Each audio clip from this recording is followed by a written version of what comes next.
করলা পেঁয়াজ আর মলা মাছের এই চচ্চড়িটা একদিন খেলে বারবার খাবেন। সুপ্রিয় দর্শক, দূরের এবং কাছের দেশ এবং বিদেশের যে যেখান থেকে আমার এই ভিডিওটা দেখছেন, সবাইকে আসসালামু আলাইকুম। আশা করি সবাই ভালো আছেন। আজ আমি আপনাদেরকে রান্না করে দেখাবো ঝটপট, খুবই লোভনীয় এবং সুস্বাদু করলা পেঁয়াজ আর মলা মাছের চচ্চড়ি।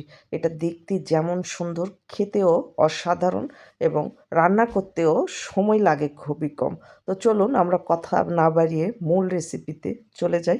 সুপ্রিয় দর্শক, এই মলা মাছ চচ্চড়ি করার জন্য আমি এখানে বেশ কিছু মলা মাছ ধুয়ে পরিষ্কার করে লবণ হলুদ মরিচ আগে থেকে মেখে রেখে দিয়েছি।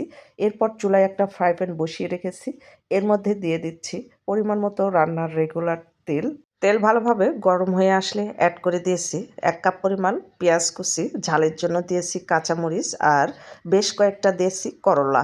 এখন করলা, কাঁচামরিচ আর পেঁয়াজটাকে নেড়েচেড়ে মিশিয়ে নিয়ে অ্যাড করে দিয়েছি স্বাদ মতো লবণ আর হাফ চামচ আদা রসুনের পেস্ট। এই পর্যায়ে কিন্তু অবশ্যই আদা রসুনের পেস্টটা আগে দিতে হবে। আর দিয়ে ভালো করে নেড়েচেড়ে পেঁয়াজ আর করলাগুলো গোল্ডেন কালার হয়ে আসা পর্যন্ত নেড়েচেড়ে ভেজে নিয়েছি। এখন এই পর্যায়ে অ্যাড করে দিয়েছি হাফ চামচ হলুদের গুঁড়া, সামান্য একটু কালারের জন্য মরিচের গুঁড়া আর 1 চামচের 4 ভাগের 1 ভাগ ধনিয়া গুঁড়া আর জিরা গুঁড়া দিয়ে ভালো করে নেড়েচেড়ে আবারও ভেজে নিয়েছি প্রায় 2 মিনিটের মতো। এখন এই পর্যায়ে আমি অ্যাড করে দিব আগের থেকে যে মাছগুলো আমি মেখে রেখে দিয়েছিলাম সেই মাছ। আমি পর্যায়ক্রমে যে মশলাগুলো অ্যাড করেছি ঠিক সেমভাবে মশলাগুলো অ্যাড করবেন, দেখবেন তরকারির টেস্টটা বেড়ে দ্বিগুণ হয়ে যাবে। যারা ব্যাচেলার ভাই আপু এবং কর্মব্যস্ত আপুরা আছেন, এমনকি যারা বিদেশে থাকেন, তারাও চাইলে আমার এই রেসিপিগুলো হুবহু ফলো করে একদিন রান্না করে দেখতে পারেন। আশা করি আপনাদের ভালো লাগবে।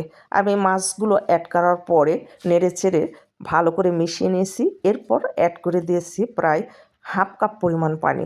এখন ঢাকনা দিয়ে ঢেকে ঝোলটা একেবারে টেনে আসা পর্যন্ত রান্না করে নিয়েছি। আর কোনো নাড়াচাড়া কিন্তু আমি করি নাই।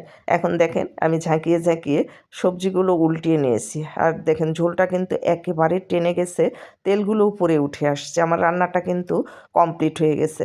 আপনারা লবণটা কিন্তু অবশ্যই চেক করবেন। আমি যা লবণ দিয়েছিলাম একেবারে পারফেক্ট হয়েছে, কোনো কিছু আমার আর দেওয়ার প্রয়োজন হয়নি। একদিন হলেও আপনারা এই রেসিপিটা হুবহু ফলো করে রান্না করে কমেন্টে জানাতে একদমই ভুলবেন না। এই রকম মজার মজার আর নিত্য নতুন রেসিপিগুলো পেতে আমার চ্যানেল সাবস্ক্রাইব করে পাশে থাকা বেল আইকনটা ক্লিক করে রাখবেন, যেন নতুন কোনো ভিডিও ছাড়ার সঙ্গে সঙ্গে নোটিফিকেশান সবার আগে আপনার কাছে পৌঁছে যায়। আর যারা ফেসবুক থেকে দেখবেন, প্লিজ ফেসবুক পেজটাকে ফলো দিবেন, লাইক কমেন্ট শেয়ার করে আমার পাশে থাকবেন। ভালো থাকবেন সবাই, দেখা হবে পরবর্তী ভিডিওতে। আল্লাহ হাফেজ।